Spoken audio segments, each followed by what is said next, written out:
The beginning of addiction is never in the bottle, nor in the substance, nor even in the first act of excess. It begins in the quiet corridors of childhood, where the psyche learns its first spell of survival. You see, a child does not merely experience pain, he absorbs it as truth. When love is absent, the child does not conclude that the parent is incapable of love. The child concludes, I am unworthy of it. This is the first lie that roots itself in the soul, and from this single seed grows a forest of longing, shame, and hunger that we later call addiction. Every compulsion is a continuation of that early misinterpretation, a cry to rewrite the first story the soul ever told itself. When the infant cries and no one comes, the cry turns inward. The psyche, unable to change the outer world, changes its inner one. It splits like a mirror, shattering under too much pressure. One part continues to live on the surface, learning to smile, to perform, to adapt. The other retreats into the depths, holding the unbearable truth that life is not safe. In my work, I have called this division the beginning of the shadow. The shadow is not evil.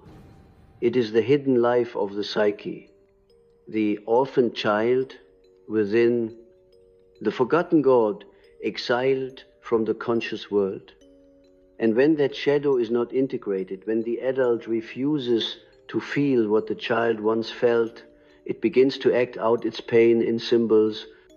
Addiction is one of those symbols, a living metaphor of the lost self trying to return. I once said that the psyche has a natural drive toward wholeness, an instinct as real as hunger or sex. But when that instinct is blocked by trauma, the energy of life itself becomes contaminated with desperation. The libido, unable to flow toward creation, turns toward anesthesia. It seeks the shortest route back to unity, even if it must pass through destruction. That is why addiction feels both alive and deadly at once. It is the soul's rebellion against numbness, its attempt to awaken through intoxication. The addict drinks not to die, but to remember what it once meant to feel. Trauma, in its most subtle form, is not violence, it is disconnection. It is the moment the soul calls out and receives no echo. The child learns to silence its own music.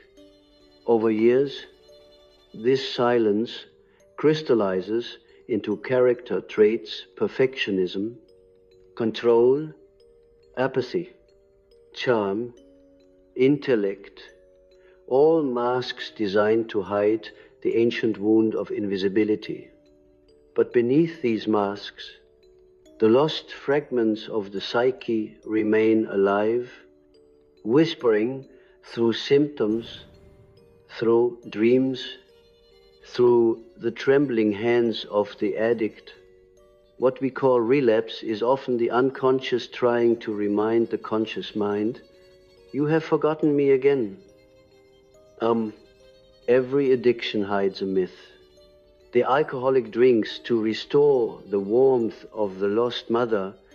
The gambler plays with fate because he never felt the presence of a reliable father. The lover who cannot stop searching for new bodies is looking for the original embrace that never came. Each compulsion carries a secret theology, an attempt to recreate the lost paradise of belonging. Addiction is not about pleasure, it is about worship. The addict bows before the altar of absence, hoping that repetition will summon the God who left too soon. Let me tell you this: the unconscious is not a place of darkness. It is a place of memory. It holds not only what was forgotten, but what was too sacred to be lived consciously at the time. The trauma of childhood is often the exile of the sacred, a child's pure sensitivity, his natural capacity for wonder, empathy. Imagination is often too much for a world built on control. So he hides it, buries it, and calls that burial safety. But the sacred cannot remain buried forever. It will rise, often in distorted forms. Addiction is one of the disguises of the sacred, a misdirected yearning for transcendence. The drug becomes a false sacrament, the ritual through which the soul tries to taste infinity again. I have often met people who despised themselves for their addiction, who called it weakness, moral failure, or sin. But I tell you, it is not sin that brings a man to his knees. It is longing. Addiction is longing that has lost its compass.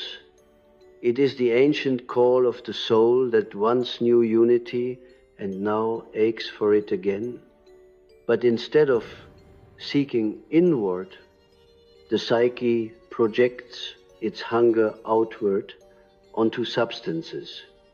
People, work, religion, even God conceived as an external object, and thus begins the endless chase, the spiral of hope and despair.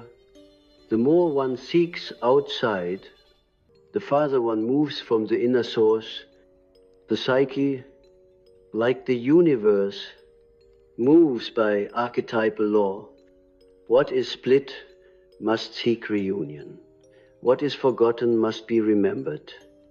When childhood trauma severs part of the self, the rest of life becomes an unconscious pilgrimage toward that lost part. Every love, every addiction, every dream, every failure is a signpost pointing back to the original separation. The addict is not a sinner, but a seeker. He has simply mistaken the direction of the sacred. There is a peculiar truth. The opposite of addiction is not sobriety, it is connection. The antidote to fragmentation is not restraint, but integration. You cannot heal the wound by cutting off the part that hurts. You must enter it, feel it, and redeem it through consciousness. When I say consciousness, I do not mean intellect. The intellect observes but does not heal.